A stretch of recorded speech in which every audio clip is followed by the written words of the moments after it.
Olá, boa noite a todos. Vocês estão aí? Vamos iniciar uma live hoje falando sobre o direito emergencial, um pouquinho nesse momento de pandemia. Vamos falar sobre compliance trabalhista no momento agora também da pandemia pela Covid-19. Eu e o professor também Ricardo Calcini. Estou esperando ele entrar aqui na nossa live. Acenem, mandem coraçõezinhos pra gente. O Ricardo Calcini entrou.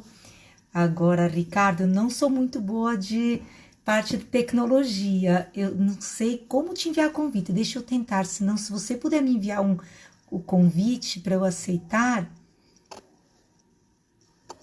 Ah, eu acho que já encontrei aqui.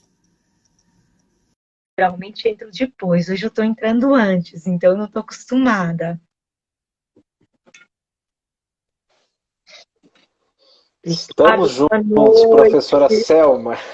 Professor Ricardo, como é que vai? Tudo bom?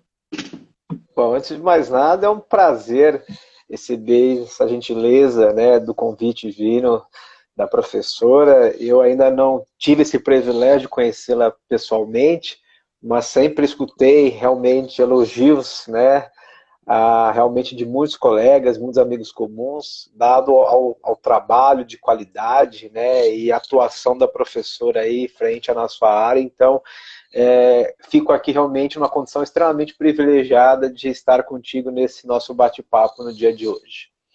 Igualmente, o prazer é todo meu. A gente tem também vários colegas em comuns que elogiam muito seu trabalho, vários locais que a gente vai dar palestras. E aí a gente, assim, acaba ouvindo falar do colega e só bem, claro, só elogios. Então, é um imenso prazer estar aqui com o professor para a gente conversar hoje, nesse momento, com tanta alteração que a gente vem tendo na legislação trabalhista. Na verdade, assim, de 2012 para cá, a gente já estava tendo muita alteração, mas nunca igual a esse momento que a gente Sim, vivencia hoje de pandemia, onde uma MP que vem, outra que cai, as MPs da madrugada, saiu o MP 927 de madrugada, depois a MP 936 também saiu de madrugada, agora do sem dúvida.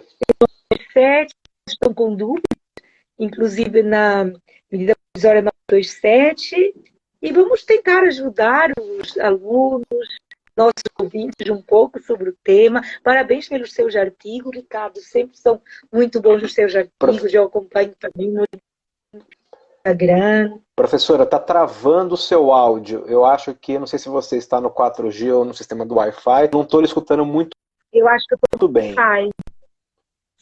eu estou no Wi-Fi. Se puder trocar pelo 4G, enquanto o pessoal vai entrando, tem muita gente que foi avisada agora, queria.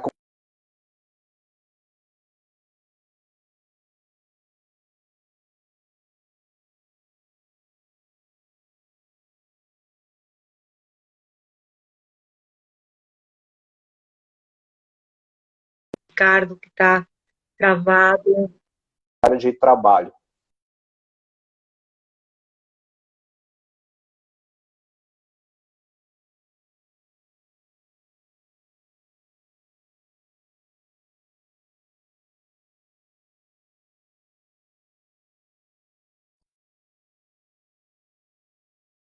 O pessoal vai entrando, professor. Acho que agora voltou. Voltou.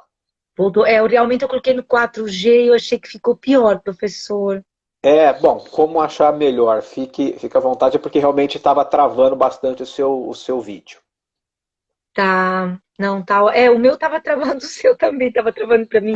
Mas eu acho que a internet aqui que tava oscilando. Mas no momento que eu coloquei no 4G, que eu tirei o Wi-Fi, eu senti que ficou um pouco pior. Eu acabei Tá. saindo até do ar. Saí e voltei. Mas estamos aqui, né, para conversar. Então, como a gente estava falando, o professor Ricardo tem produzido muitos textos bons, muitos artigos jurídicos. Eu agora também recentemente lancei o livro da segunda edição do Compliance Trabalhista, Lei Geral de Proteção de Dados. E sempre a gente Exato. tem que estar atualizando isso aqui, porque, como a gente estava falando, tanta alteração que a gente está tendo na legislação, já caducou a MP 927, foi revogada no dia a medida provisória também do contrato de trabalho verde e amarelo, a MP 936 graças a Deus, que foi ótimo para as empresas, foi convertido, veio o decreto também em boa hora, ainda mais que a gente perdeu aqui a flexibilização das medidas que a gente tinha aqui na MP 927. Não sei se o professor quer começar falando, se eu... colocou perguntas no chat. Eu não sou muito boa nessa questão das perguntas no chat, mas é ótimo. Não, pode deixar que eu estou acompanhando aqui. É um olho aqui e um olho no outro computador. Pode ficar tranquilo. Eu estou mais acostumada com o Zoom do que com o Instagram para escrever. Eu não sei nem onde escreve aqui no Instagram, professor. Então tá ótimo. Mas é isso. Então, a gente estava falando da MP 927. É muito importante esse ponto agora, porque, como eu falei, graças a Deus a MP 936 foi convertida em lei, veio o decreto, o que está dando assim, um respiro para as empresas. Claro, a gente tem que ali olhar também, pensando até no compliance trabalhista, que é o tema que eu gosto de falar, a questão do gerenciamento tem uma garantia de emprego, então as empresas têm que ter cuidado ali, analisar a saúde financeira, quando elas vão entrar no programa do benefício emergencial, porque vai trazer ali uma garantia de emprego. E agora, o que aconteceu com a MP 927? Caducou. Só que, por um lado, o que a gente tinha na MP 927 já eram as regras seletárias, certo, professor? Então, sim, como a gente já tinha as regras ali seletárias, a gente só tinha a flexibilização de prazos, de algumas regras da CLT. Mas a maioria das medidas trazidas pela MP 927, na verdade, são medidas que estão ali na CLT. Claro que ficaria muito mais tranquilo a gente começando falando até no teletrabalho, para a empresa, se a empresa pudesse, a seu critério, comunicar com uma antecedência de apenas 48 horas, fazer posteriormente o aditivo contratual, num prazo de 30 dias, como estava ali previsto na medida provisória. Só que eu acho, na minha opinião, a gente vai conversando, colocando a opinião de cada um, professor, as empresas, como já estão ali há 4 meses, mais de 4 meses, na pandemia, já estão adaptando-se, inclusive, às regras do teletrabalho dentro da empresa. Quanto pagar de pacote home office, por exemplo? Vamos cortar o vale transporte, vamos ali colocar um valor pacote home office. Em muitos casos já temos ali cláusulas em convenções coletivas, ficou um pouco mais fácil. Eu entendo que a MP 927 deu um respiro e é mais fácil hoje fazer um aditivo contratual prévio do que naquele momento inicial. Seria complicado para a empresa, naquele momento inicial, sem ter qualquer parâmetro de valor, por exemplo, de pacote home office, entre outras questões de saúde ocupacional, que a gente tem que analisar, proteção de dados, se vai ter controle de jornada, se não vai ter. A empresa fazer a toque de caixa um aditivo contratual. Hoje a maioria já está ali com os modelos, porque já fez o aditivo contratual. Porque se a MP caducou, a gente está mais de 120 dias na pandemia. Sim. Já era uma MP da pandemia. E ela caducou, então isso já foi um respiro para as empresas. Qual é a sua opinião, professor? Bom, hoje não, né? Desde quando caiu a MP, professora Selma, a pergunta de R$1 milhão, como o pessoal brinca comigo nos grupos do WhatsApp, o pessoal que fica ali, né, com aquela ansiedade de querer resolver as coisas para ontem, e naturalmente há uma necessidade também por parte do cliente, por parte, enfim, uma série de circunstâncias. Primeira questão, né? Caiu o MP 927. Professor, o que eu faço? Né? Começo a discutir a questão do aditivo contratual, no que diz respeito ao teletrabalho, começo a regularizar a questão das férias, já começo a fazer o pagamento já que eu deixei mais para frente, já começo a iniciar a parte da CIPA, os exames, né, médicos retornam, como é que fica tudo isso? Né? O banco de horas negativo. Está todo mundo perguntando, eu me lembro quando saiu, praticamente nós temos uma semana da queda da MP, eu caí em diversas entrevistas dizendo o seguinte, uma mensagem de tranquilidade, calma. Né? Jurídico perfeito, calma. Eu acho que é uma das respostas principais, professor. Isso, eu falei para o pessoal, vamos com calma, né? Eu acho que, infelizmente, nós não tivemos um histórico, vamos dizer assim, de vivência da área trabalhista, em que nós tivemos tamanha, vamos dizer assim, tamanho impacto, né, de uma medida Tanta provisória nas relações alteração. trabalhistas sindicais, né? Se a gente se recordar, e aqui eu dou os dois últimos exemplos que todo mundo vai se recordar, da MP 808, né, que saiu logo depois da lei da reforma, no dia 13 de novembro de 2017, e a Também MP caducou. 925, que saiu também por ocasião dos 2 anos da lei da reforma Uhum. trabalhista. Se vocês lembrarem realmente daquelas épocas, né, é claro que nós tivemos uma mudança interessante, tivemos algo a acrescentar na parte trabalhista, mas não foi um impacto tamanho como está sendo vivenciado hoje por força da pandemia, né? Como bem a professora colocou, essas alternativas, né, elas foram realmente fundamentais nesse período inicial aí, basicamente 120 dias, para que as empresas pudessem aos pouquinhos se reerguerem frente a Ter esse um momento de crise respiro, econômica. erguer. E ela valeu muito a Isso. MP 927, porque, na verdade, ela flexibilizou os prazos e eu entendo que ela foi uma solução ali provisória enquanto não veio a MP 936, porque a MP 936 ela Isso. nos traz uma ótima solução. Claro, como eu falei inicialmente também, lembrando que também nos traz uma garantia de emprego, que se a empresa ela optar por entrar ali no benefício emergencial, ela tem que manter o empregado por um período equivalente, ou então ela vai acabar tendo que pagar aquele valor indenizada. Inclusive, a gestante soma o período. Primeiro vem a estabilidade constitucional e ainda soma depois Sim. a garantia de emprego. Então, a empresa realmente tem que analisar muito bem. Mas mesmo na questão da MP 927, todos os pontos ali, a gente, seja férias, antecipação de férias, a gente também não podia abusar. A gente tinha que gerenciar risco, porque cada uma destas medidas ali também trazia um risco ali para a empresa. Teve empresa que viu que poderia antecipar as férias futuras, antecipou 4, 5 meses de férias. Depois o empregado fica sem tirar férias. E as férias têm por escopo o restabelecimento da saúde do trabalhador, a saúde física, mental do trabalhador, e aí o empregado acaba tendo uma síndrome do burnout, do esgotamento profissional. Então, assim, a empresa acaba comprando uma doença ocupacional. Por quê? Porque ela exagerou naquela medida. Então, a empresa também tem que sempre estar ali ponderando. Eu achei realmente muito interessante a MP 927, durante um momento, ela flexibilizou prazos, não é que a gente não possa mais ter o teletrabalho, a gente pode sim ter o teletrabalho, as férias também, a única questão é que não podemos mais comunicar em 48 horas. A única questão é que não temos ali as regras da CLT flexibilizadas. E, por exemplo, na questão do teletrabalho, agora o aditivo é prévio.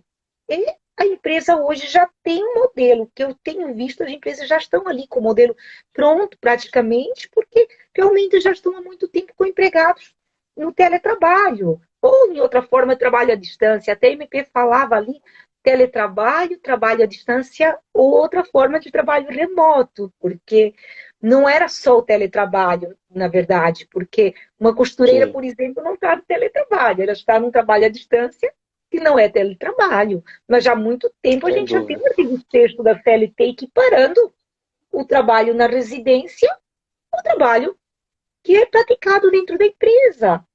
Então, a empresa agora tem que fazer o quê? Um acordo prévio, se preocupar com a questão realmente do valor que vai pagar ali de natureza indenizatória, para não vir a ter lá na frente um passivo trabalhista. Ela vai ter que se preocupar com a saúde ocupacional, um tutorial orientativo, um manual de teletrabalho, orientando questões tanto da saúde física, mental, passar a ginástica laboral, pode passar via Zoom, no manual de teletrabalho, fotos sobre exercícios para a pessoa se restabelecer de tanto em tanto tempo. Então, ela deve orientar e se preocupar, porque ali o meio ambiente de trabalho, na residência, é uma extensão do meio ambiente de trabalho da empresa. Então, é muito importante realmente que a empresa tome essa atitude preventiva. E não é só o contrato, é a preocupação com a saúde ocupacional, ergonomia também, saúde física e mental. Verificar, pode enviar questionários para o empregado para verificar se ele tem uma cadeira ergonômica, o suporte para os pés, a pessoa mais baixinha que não alcança, tem o suporte para os pés, questão de altura de mesa, observar as regras da NR17 e até pedir foto, porque é importante para a empresa checar se realmente o empregado está ali com o meio ambiente de trabalho adequado e evitar, coibir que venha a existir ali um problema de saúde ocupacional, uma doença ocupacional física ou mental, como um problema, por exemplo, de coluna. Às vezes me perguntam, professora Selma, e não seria problema, no caso de eu pedir uma foto, não invadiria a privacidade do trabalhador? Eu entendo que não, porque a gente está ponderando princípios o tempo todo.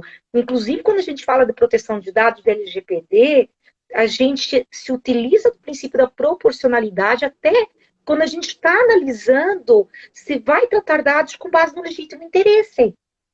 E nessa situação, a empresa está se preocupando com o quê? Com a saúde do trabalhador. É mais até no interesse do trabalhador, digamos, do que da própria empresa. Então, a foto é uma ótima forma, sim, de fiscalização, porque não tem como ir até a casa do empregado e fazer a fiscalização da estação de trabalho. Sim. Então, assim, é muito interessante. E ali no teletrabalho, a preocupação tem que ser com o aditivo contratual, a questão da ajuda de custo, como eu falei, a questão da saúde ocupacional, um termo de responsabilidade também, eu acho importante o empregado, e está na CLT, assinar depois desses tutoriais, um termo de responsabilidade que está seguindo todas as orientações que foram passadas pelo empregador para evitar uma doença ocupacional. É um pacote aqui de compliance, vamos dizer, trabalhista, que a gente precisa implantar na empresa antes do empregado entrar no teletrabalho. A empresa precisa orientá-lo, a empresa precisa se preocupar com ele, dar até atendimento psicológico, se for necessário, para evitar-se uma síndrome aqui do esgotamento profissional, porque o trabalhador está com um filho em casa, alguns com 3 ou 4, trabalhando com as crianças em cima, fazendo lição da escola, estão pedindo para os pais virarem professores dos filhos, e o empregado às vezes não consegue, não aguenta, porque é uma pressão muito forte, fora a pressão também por parte da empresa, cobrança de produtividade. Eu sinto que muita empresa está cobrando mais do que antes, inclusive a produtividade. Coloca o empregado de teletrabalho, não controla a jornada, mas aumenta a produtividade, o que é errado. E nessa situação o empregado acaba tendo problemas de doenças psiquiátricas, doenças psicológicas, e inclusive acaba tendo aqui um assédio moral nessa situação. Então, são questões que, se não forem coibidas preventivamente, tratadas preventivamente, você vai ter um passivo lá na frente. E sua empresa perde a sustentabilidade pós-pandemia, inclusive. E a outra questão é a proteção de dados, porque os empregados estão ali na casa tratando dados de clientes o tempo todo. E hoje até, mesmo se a LGPD ainda ter entrado em vigor, que eu acho que entra em vigor agora em agosto, que a MP 959 provavelmente também vai caducar, não a MP, né, mas o artigo, que é a DIA, que é um jabuti ali dentro da MP 959, que ela, na verdade, trata da operacionalização do bem, e esse artigo, ele adia para maio de 2021, LGPD.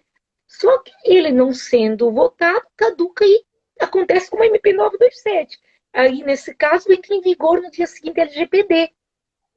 E nas relações de consumo já tem ações com base no Marco Civil da Internet, com base no Código de Defesa ao Consumidor. Já temos tanto sanções do PROCON como ações, inclusive coletivas. E são os empregados que estão tratando dados de clientes o tempo todo.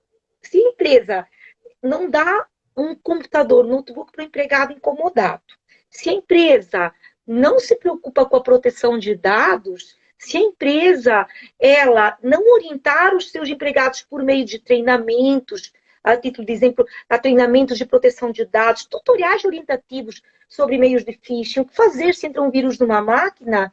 Os empregados podem, por um problema de engenharia social, deixar vazar os dados dos clientes, né, dos clientes da empresa, e a empresa pode ter um passivo, tanto na justiça comum, se estamos falando de dados de clientes, porque o empregado de RH trata dados de empregados, o empregado de comercial trata dados de clientes. E, além disso, ainda tem um risco de um ataque cibernético que estão aumentando cada vez mais. Eu brinco, professor Ricardo, que os bandidos estão de teletrabalho, porque os ataques cibernéticos estão só aumentando atualmente. E os ataques cibernéticos estão aumentando e, muitas vezes, eles estão pedindo bitcoins, que é uma moeda que está sendo valorizada, em troca dos dados dos clientes da empresa. Então, a empresa vai ter prejuízo, não é só no judiciário, não é só de uma sanção lá na frente da Autoridade Nacional de Proteção de Dados em agosto de 2021, no momento já do PROCON, quando falamos de dados de clientes, não é só, na verdade, de sanções e ações, também porque você perder dados de clientes é um prejuízo muito grande para a empresa. E tudo é divulgado quando tem um incidente desses. E aí a gente tem problema de imagem e reputação. Então, a empresa, se ela optar pelo teletrabalho, ela precisa realmente se prevenir, ela tem que ter cuidado com saúde, prevenir doenças ocupacionais, proteção de dados, e inclusive questões de jornada. Na questão de jornada, a CLT também fala que o teletrabalhador não tem direito ao controle de jornada, mas e o login e logout? A VPN, por exemplo, é ótima quando a gente fala de proteção de dados, mas tem como fazer o controle de acesso? Na minha opinião, às vezes ainda é melhor controlar, queria saber a opinião do professor, na minha opinião, eu acho que é melhor controlar, por mais que a CLT afaste o capítulo de duração de trabalho do teletrabalhador, assim como afasta do cargo de confiança, do vendedor externo, e temos várias decisões pela primazia da realidade afastando o 62, a mesma coisa do teletrabalho. Se a gente está tendo um controle de jornada, então é melhor a empresa efetivamente controlar do que ter passivos de horas extras. Porque ela não está controlando, e o empregado prova que estava sendo controlado. E até para delimitar outra questão, o horário de trabalho.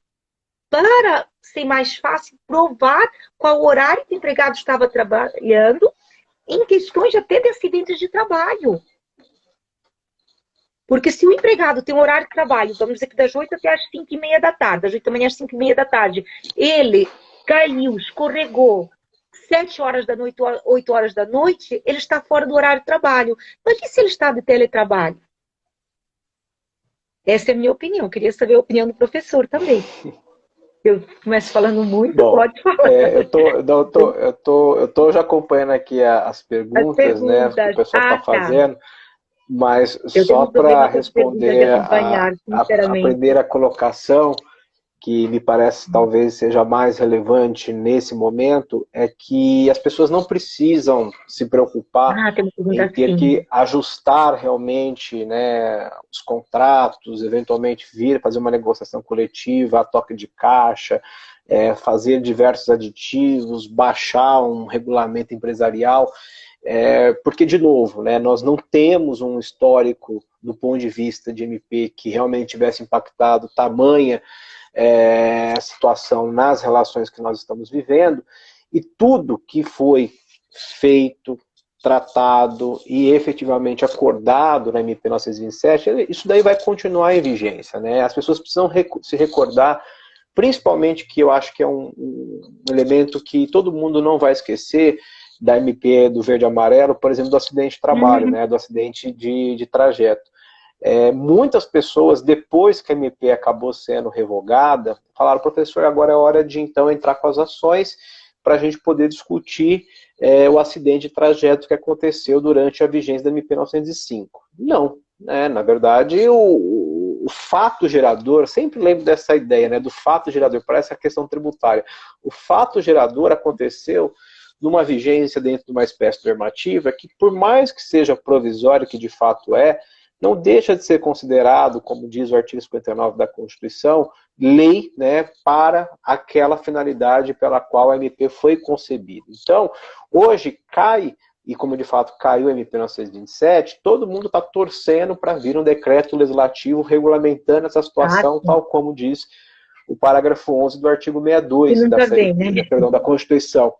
Mas, gente, de novo, MP 808, MP 905... não tivemos decretos legislativos. Então, assim, não vamos aguardar soluções mágicas que não sejam interpretações que o próprio texto da norma assim estabelece para a gente, para que nós possamos caminhar. Tá? Então, por exemplo, nos grupos do WhatsApp que eu participo, né, só 17 que eu administro, o pessoal sempre pergunta, todo dia tem um questionamento sobre a MP 927. Professor, agora eu tenho que regularizar, que nem a professora comentou, a questão do home office. Não, agora eu tenho que, na verdade, regularizar o banco de horas, agora eu tenho que regularizar... Antes, né? Assim, o aditivo contratual, de quem já entrou no home office naquela época, realmente é o ato jurídico perfeito.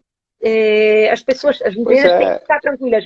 O que, na verdade, precisa regularizar para a preocupação ali, para evitar acidente de trabalho, por equiparação, doenças ocupacionais, é o que já precisava antes. Só para, às vezes, a interpretação o que não foi alterado, o que é importante que as pessoas saibam, o que a gente não mexeu na MP 927 fica do jeito que está. Né? Os acidentes mesmo em residência, sejam eles típicos ou doenças ocupacionais, isso daí é indiscutível. Né? A gente vai continuar usando a lógica que está na própria lei da reforma, né, quando fala do teletrabalho. Então a gente vai continuar usando essa lógica, porque inclusive a MP nada tratou desse assunto. Então aí não precisamos alterar. Mas eu queria passar uma mensagem de tranquilidade para as pessoas, para elas lembrarem sempre em consideração a ideia de fato gerador e vigência da norma. Tá? Professor, eu antecipei, como o professor comentou, 5 períodos de férias, joguei todo o terço constitucional lá para o final do ano. Tá válido? Tá válido. Né? O que você fez lá atrás vai ser mantido, então isso daí não vai alterar. Tá? Professor, o banco de horas, que eu vi uma pergunta aqui já do pessoal, o banco de horas negativo, como é que vai funcionar? Aqui é até compreensível a dúvida, né, porque vão ter interpretações, como eu já estou escutando, divergentes, no sentido de que, primeiro, então banco de horas negativo, tá, tal como estabelecido pela MP 927, com prorrogação de compensação 18 meses depois do término da pandemia, em tese, vai perdurar pelo menos até o final, né, da vigência do decreto número 6, né, que diz que até o dia 31 de dezembro. Então, para esse lado interpretativo, esse banco de horas, ele continua, em tese, sendo válido, mesmo que as horas, entre aspas, negativas, estejam sendo constituídas nesse momento. Tá? Então, assim, mas alguém vai falar, mas professor, mas e o fato gerador? Porque agora que eu estou constituindo a hora negativa, e na verdade eu só vou poder compensar isso depois. O senhor acabou de falar sobre fato gerador, como é que nós vamos lidar com essa situação? Pois é, existe essa dúvida, né? O pessoal acha que só pode compensar daqui a 18 meses as horas negativas que foram colocadas até a vigência da MP 927, tá? Agora, me parece, e a professora já deu aqui a resposta, né, que esse ato jurídico perfeito, que tem base constitucional, tem base na Lei de Introdução ao Direito Brasileiro, me parece que ele não pode ser um ato jurídico perfeito, né, meio perfeito, né? Imperfeito para só as horas que vão vir para frente e perfeito para as horas que foram constituídas no passado. Ele é perfeito para tudo. Se foi assinado esse banco de horas, tá, negativo, na minha opinião, e vou respeitar, porque sei que tem grandes pensadores que falam em sentido contrário, grandes professores, tá? Tudo que você constituir durante esse período de vigência da MP, que não existe mais, mas pelo menos durante a vigência do decreto número 6 da pandemia, vai continuar valendo. Vocês não vão precisar ter que constituir, entre aspas, né, um novo acordo individual de banco de horas, que nem vai ter mais previsão, porque você não vai conseguir fazer, para poder jogar isso daí lá para frente. Olha que situação estranha, né? As horas que negativas você contabilizando agora, você vai acabar sendo obrigado, entre aspas, a já pagar a daqui uma semana, 2 daqui um mês. Agora, as horas que você constituiu lá no passado, você só vai pagar daqui a um ano e meio. Fica algo estranho, né? O ato jurídico perfeito ele tem que ser perfeito. Tá? Então, respondendo a milhares de perguntas nesse sentido. Quem fez banco de horas negativo vai poder utilizá-lo pelo menos até o final de 2020, tá? Independentemente se essa constituição do banco aconteceu antes, claro, tem que ser acontecido antes, mas essa hora ter acontecido antes ou depois, tá? Vocês podem lidar com a situação ao longo do ano, sem problema nenhum. Diferentemente, voltando à palavra professora, é a questão das férias. Ah, e agora eu quero antecipar férias do meu funcionário, mas espera um pouquinho. O que você acordou lá atrás? Que você ia pedir uma só, ou você pediu 5, pouco importa como a professora colocou. Você quer antecipar mais. Não, mas espera um pouquinho. Agora você não consegue fazer isso, porque você não tem mais um embasamento legal para poder fazê-lo. Você não tinha ali uma carta genérica, uma carta em branco para dizer, olha, todas as férias que eu antecipar até o final do ano vai ser no sistema da, entre aspas, né, da MP 927. Não, não dá para fazer isso. Então, a resposta, naturalmente, ela vai passar... para pagar um terço.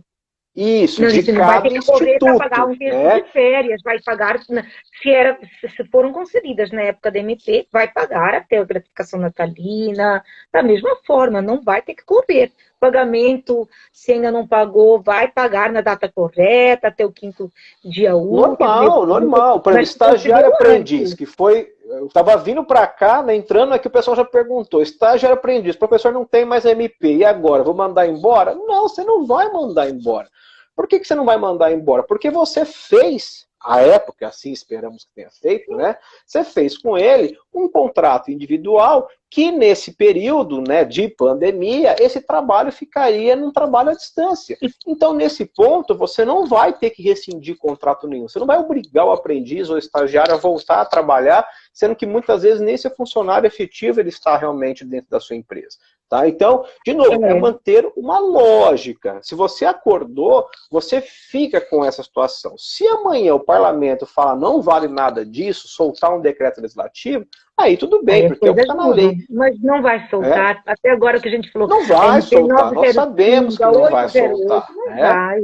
Até porque se tivesse soltar, já teria feito já isso, já pelo menos durante a semana, para evitar essa situação toda, tá? Então, assim, vai depender do tema, gente, do tema. Então, eu já respondi aqui banco de horas para as pessoas, quem já fez fica.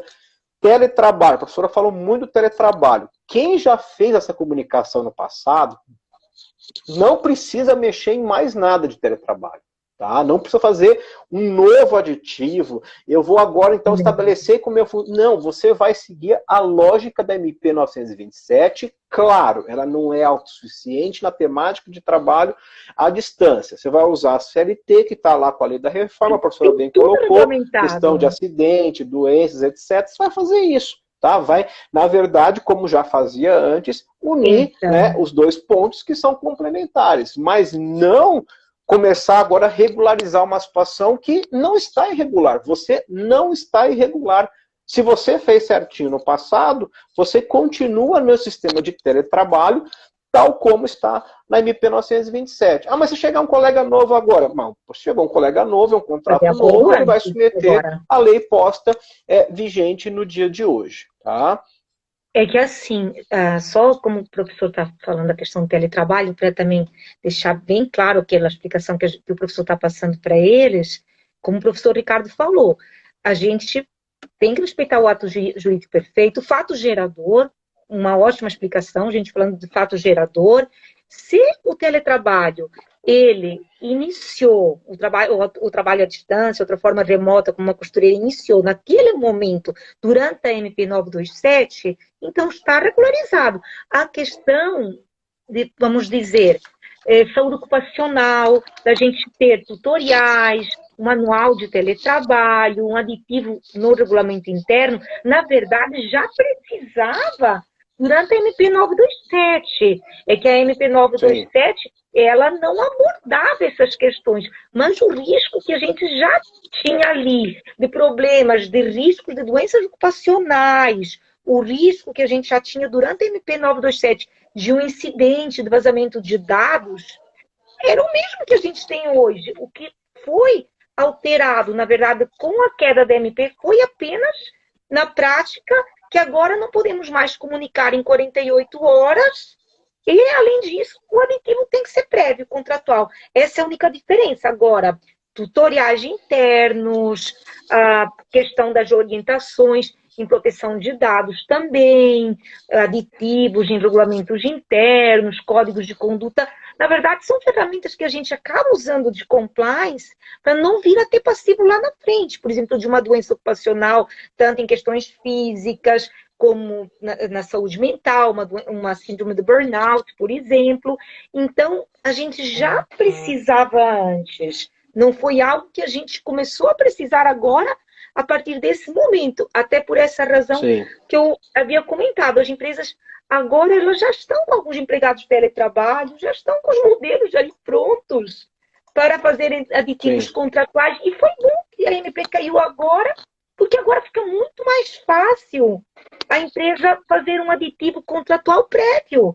Já tem tudo ali. Muitas empresas já estão ali com manual de teletrabalho, com saúde, questão física, como mental. Já tem modelo ali de termo de responsabilidade, já tem tudo pronto, porque já tinha que ter antes. E, além disso, o aditivo que era até 30 dias, agora já está pronto. Só muda isso. Para os novos teletrabalhadores, você não vai poder simplesmente mudá-lo a seu critério. A empresa não vai simplesmente poder, a critério, colocá-lo, tirá-lo da empresa e colocá-lo na sua casa. Nas férias, a mesma questão que o professor também falou. Um terço tem que respeitar o fato gerador, um terço de férias, pagamento posterior, todas as regras. A única questão que eu tenho muito medo, que eu acabo falando, orientando, que a empresa tem que ter um cuidado é na questão da antecipação, porque pela lei podia, mas no compliance trabalhista a gente acaba gerenciando o risco, sempre mitigando o risco. O risco já existia, na verdade, durante a MP, não é agora que existe. Sempre existiu o risco de você, antecipando um período muito grande de férias, e isso vir a ser questionado no judiciário, uma doença ocupacional, uma síndrome do burnout. Sim. Por quê? Porque o empregado ficaria ali 5 meses sem férias. Na verdade, a MP 927, ela já trazia ali medidas que você tinha que analisar previamente, mapeando o risco, gerenciando o risco preventivamente, para você não ter um passivo pós-pandemia. Mas aquelas questões pontuais de prazos, pagamentos, parcelamento do FGTS, por exemplo, aquilo que você já, na verdade, acabou entrando durante a medida provisória 927, daqueles prazos que você já se beneficiou, as regras que você já se beneficiou durante a MP 927, não vão ser questionadas. Só realmente vão ser questionadas questões principalmente atinentes, que é algo que a gente tem muito forte hoje, a saúde ocupacional. E muitas vezes, inclusive, assédio moral decorrente de doenças ocupacionais, que também aqui a gente acaba tendo acidente de trabalho por equiparação. Essa é a questão. Sim. Eu vou me permitir, professora Sema, até para o pessoal perguntar mais coisa aqui para a gente, responder um questionamento aqui da Aline. A Aline pergunta: exames que foram postergados para o fim de calamidade pública, com o fim da MP, qual o prazo para se contar? Bom, a gente não pode esquecer, e só recapitulando aqui, né? Estava suspenso o que, basicamente? Né? Obrigatoriedade de exame ocupacional no que diz respeito a parte de admissional, né, exceto demissionais, salvo quando houvesse realmente determinação por parte do médico da empresa. Então, aqueles exames regulares, o exame da admissional, tinha realmente essa dispensa. E a própria MP já previa o seguinte: olha, os exames que serão realizados, né, seriam realizados 60 dias depois do término do estado de calamidade. Muita gente está perguntando: professor, esses 60 dias continua sendo computado do término do estado de calamidade, ou seja, a partir do dia 31 de dezembro? Resposta: não, e pela mesma lógica do fato gerador. Tá? Eu tive, durante esse período, uma suspensão dessa exigibilidade de fazer o exame. Claro que se eu admitir alguém agora, eu vou ser obrigado a fazer o exame demissional. É claro que no período em que eu tive essa não obrigatoriedade, tá? Lógico que eu não vou ser apenado. Mas a partir do momento que essa exigibilidade cai, é claro que também não posso ser cobrado imediatamente, no dia seguinte, né? Ah, agora então precisa ser feito, do contrário você vai receber uma pena. Não. Me parece que a lógica, tá? A lógica é que pelo menos eu observe esse prazo de 60 dias para que esses exames possam novamente serem exigidos. Mas eu estou seguindo uma lógica, tá? Se eu for realmente preto no branco, eu acabei com a MP, dia seguinte eu já passo então a ter essa obrigação de fazer esses exames médicos, tá? Sem a benesse então dos 60 dias. Então, respondendo aqui ao questionamento da Aline no que diz respeito a esse ponto. A Daniela colocou, como é que vocês entendem acidentes ocorridos na casa durante o teletrabalho, caracterizam ou não acidente? Bom, isso daqui é reforma, né? É mais tranquilo, já está lá há quase 3 anos atrás. O acidente é indiscutível, você só vai, na verdade, definir a questão da responsabilidade ou não da empresa em relação a isso. A gente não pode esquecer que existe a questão acidental e existe a questão trabalhista. 8.213 trata da questão acidentária, dentro da casa dele acaba sendo uma extensão da empresa, como a professora bem colocou, e nesse aspecto o acidente me parece indiscutível. Vai gerar a comunicação de acidente de trabalho, se passar de 15 dias vai gerar a estabilidade de 1 ano, afastamento mediante pagamento do fundo de garantia e assim sucessivamente. Claro que ali você depois vai tratar a questão da responsabilidade civil, que não tem necessariamente a ver, né, mas está intrinsecamente ligado com a questão da parte previdenciária, né? De novo, a Neida me perguntando aqui, Neida, minha querida, obrigada por prestigiar. Questão de aprendizes estagiários. Neida, se você já pactou isso no passado, fica, Neida, não precisa mudar, tá? É ato jurídico perfeito, eu e a professora Selma aqui concordamos nesse aspecto, então ali você não precisa mandar ninguém embora, rescindir contrato, não. Você, dependendo como você fez, né, Neida? Pelo amor de Deus, né? Dependendo como que você fez, né? Vai ser postergado isso pelo menos até o final do ano por conta do decreto legislativo número 6. E não tem lei que proíba também, né, professor? A questão é que, assim, tem certas situações como nas férias, a gente tem uma regra própria na CLT que fala que o prazo ali para comunicação, por exemplo, são 30 dias. A MP trazia o prazo de 48 horas.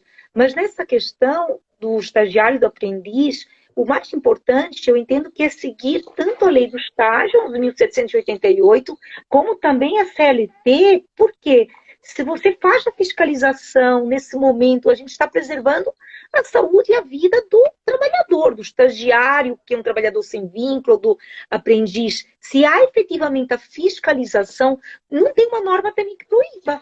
Também temos essa questão. Não existe uma norma que proíba o teletrabalho, quando a gente está falando nesse momento de pandemia e nem em outro momento. Tínhamos uma norma permissiva, mas não temos uma norma proibitiva. Então, é importante também essa questão, porque as empresas ficam um pouquinho mais tranquilas. Se houvesse uma norma proibindo o teletrabalho para o estagiário e aprendiz, eu entendo que aí sim seria mais preocupante, igual que na questão das férias, se a gente não tivesse um prazo diferenciado, não haveria a mesma preocupação de a gente ter que fazer a comunicação com 30 dias de antecedência. Então, nessa situação, eu acho que realmente é o ato jurídico perfeito, já foram ali transferidos no momento da MP e ainda a questão de não haver proibição. São 2 pontos que são relevantes e que acabam respaldando a empresa. Sim.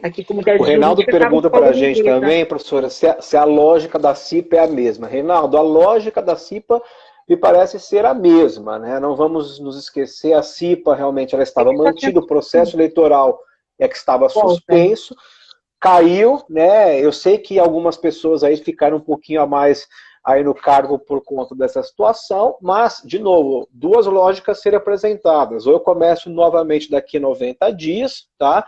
Entre aspas, ou eu já começo a partir de agora, o que me parece algo até mais sensato, né? Não tem mais esse prazo adicional para a gente poder iniciar realmente o processo no que diz respeito à parte eleitoral do CIPEiro. Teve uma pergunta antes que eu cacei aqui, professora, sobre os prazos administrativos nas antigas DRTs, né, atuais secretarias, né, focadas, então, à parte do Ministério da Economia, eu tinha dito, num dos grupos do WhatsApp que o pessoal pergunta, que os prazos já teriam voltado dentro de uma regularidade, mas eu fui informado por um amigo auditor fiscal do trabalho, ele até me mandou um ofício aqui no grupo, depois eu até compartilhei para todos.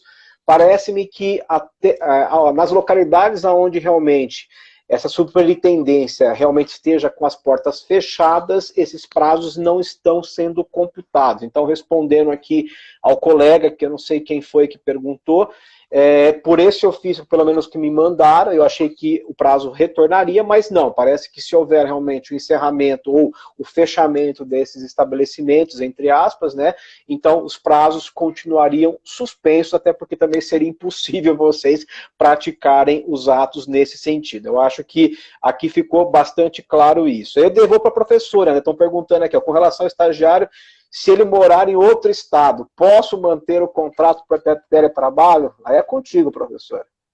É a mesma situação, na verdade, que a gente acabou de falar, se ele já estava no teletrabalho.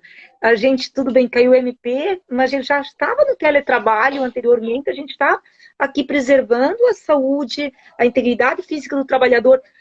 Quando a gente fala de direito do trabalho, a gente tem que observar, acima de tudo, os princípios constitucionais. Por isso que a gente tem tanto questionamento da CLT no STF, medidas provisórias que vêm. E, acima de tudo, temos o quê? O direito à vida, à saúde, que são direitos fundamentais. Então, no meu posicionamento, não teria problema nenhum. Até depois, mas anteriormente, durante, porque não tem proibição. Se você já o colocou de teletrabalho, com base na medida provisória, é o ato jurídico perfeito, é o fato gerador também, como o professor Ricardo Calcini falou, e não teria problema nenhum, claro, seguindo realmente as regras da CLT para o aprendiz, da lei do estágio para o estagiário, porque não podemos tratar, por exemplo, um estagiário como empregado. A gente tem que ter a fiscalização, a gente tem que seguir as regras da lei, senão realmente você vai acabar tendo o quê? Ali um passivo.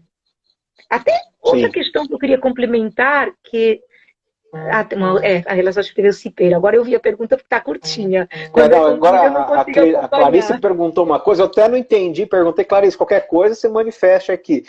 É o caso, por exemplo, de redução e suspensão de contrato, porque aí vamos voltar àquela história da gestante que a professora Selma já bem colocou, de haver ou não sobreposições de estabilidades, né? Se for esse o escopo da sua pergunta, não sei a opinião da professora Selma, eu acho que mas não pela deve literalidade, claro falar. que nós só temos a história da gestante de contar primeiro a estabilidade decorrente, né, da situação dela como gestante, para depois contar a estabilidade que decorre da própria agora Lei 14.020.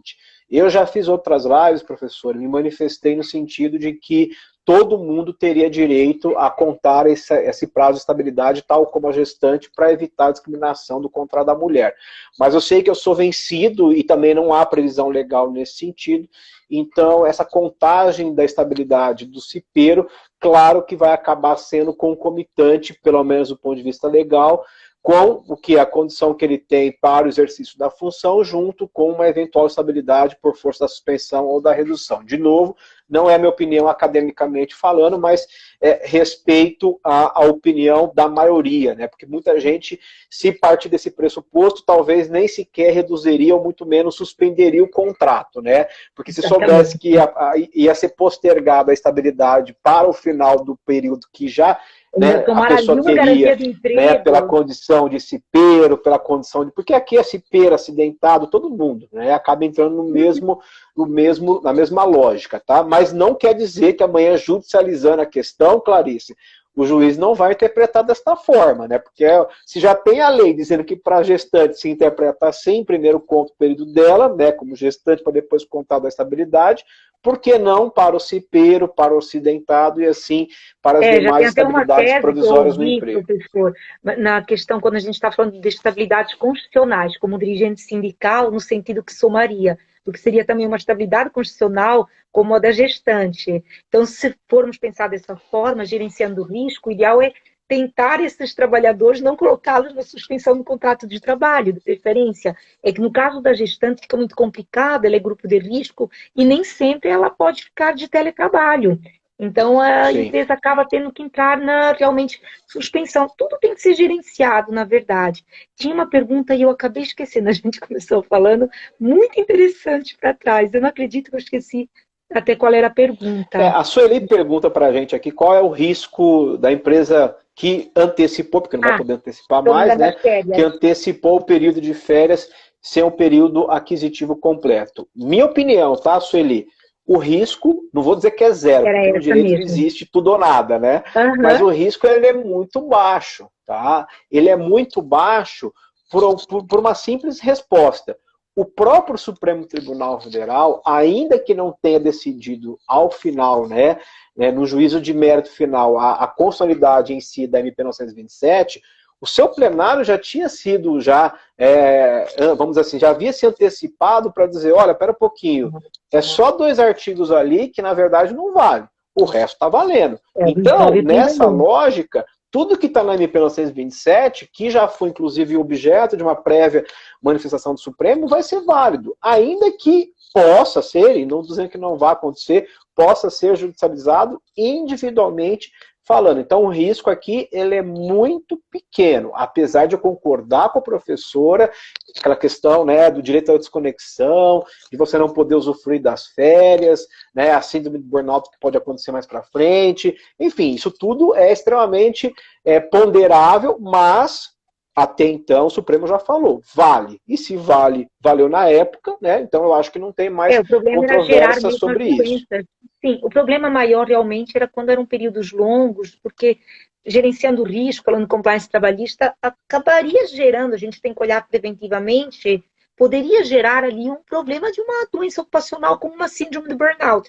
Na verdade, na minha opinião, anteriormente, antes de caducar a MP 927, eu entendia que a melhor opção era exatamente antecipar os períodos proporcionais que a pessoa já tinha trabalhado. Por exemplo, se a pessoa tem 6/12avos, de antecipar 6/12avos, não tem risco nessa situação. Não tinha risco nessa situação durante a MP 927. Claro, agora existe.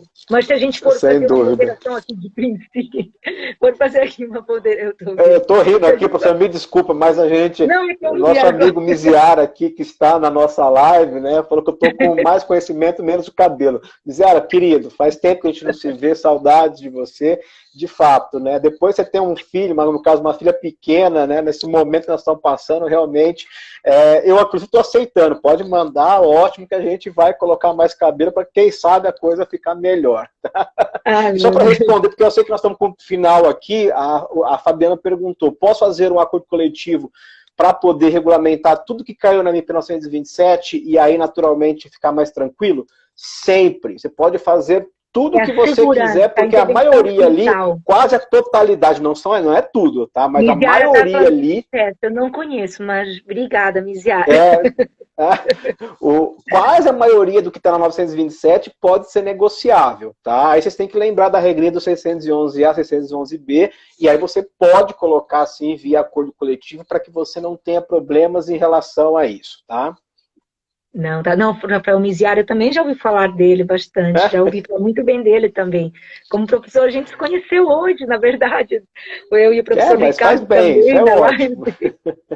Então, e como eu estava falando, o professor tem exatamente a mesma opinião que eu tenho. Eu já várias vezes sugeri exatamente em aulas, também em lives, que a segurança seria hoje, caindo no MP 927, você colocar regras ali na negociação coletiva. O negociado prevalece sobre o legislado, você vai ter uma segurança maior. Não é uma regra inconstitucional, como o professor falou, porque o próprio STF, repetindo até suas palavras, também o meu posicionamento, o próprio STF ele já tinha ali avaliado a MP 927, já tinha sido questionada em ADIM a MP 927, só havia suspendido o artigo 29 e o artigo 31.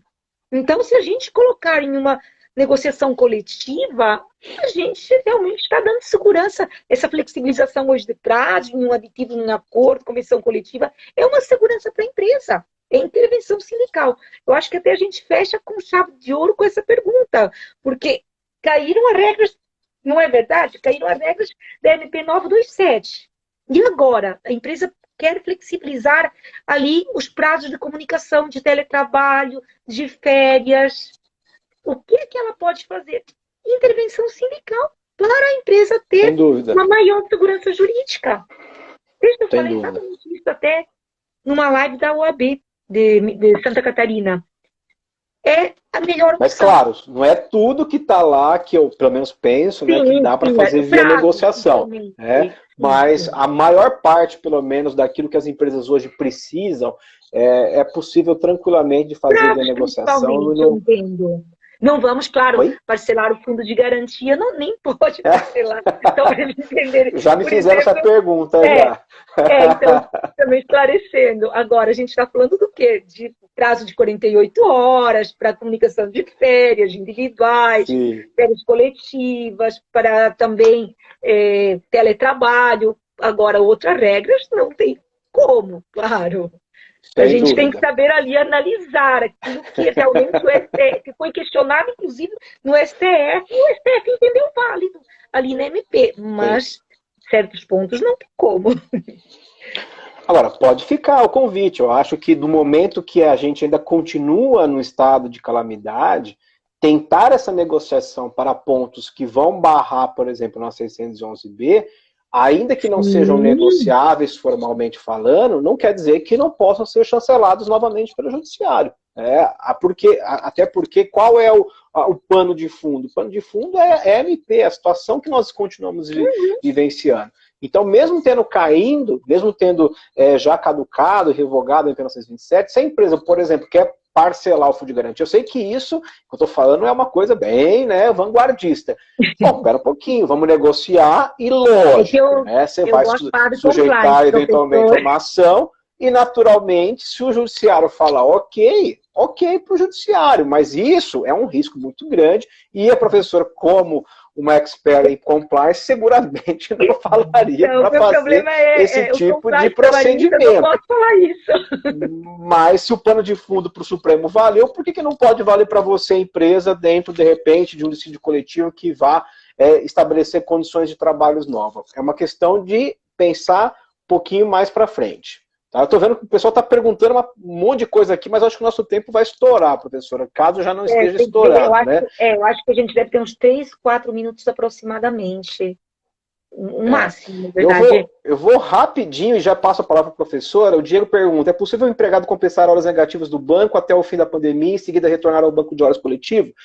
Minha opinião, sim, já falei, inclusive, Diego, agora há pouco, que para mim, tudo que você fez no banco de horas via MP 927 fica válido, você não vai perder em relação a isso.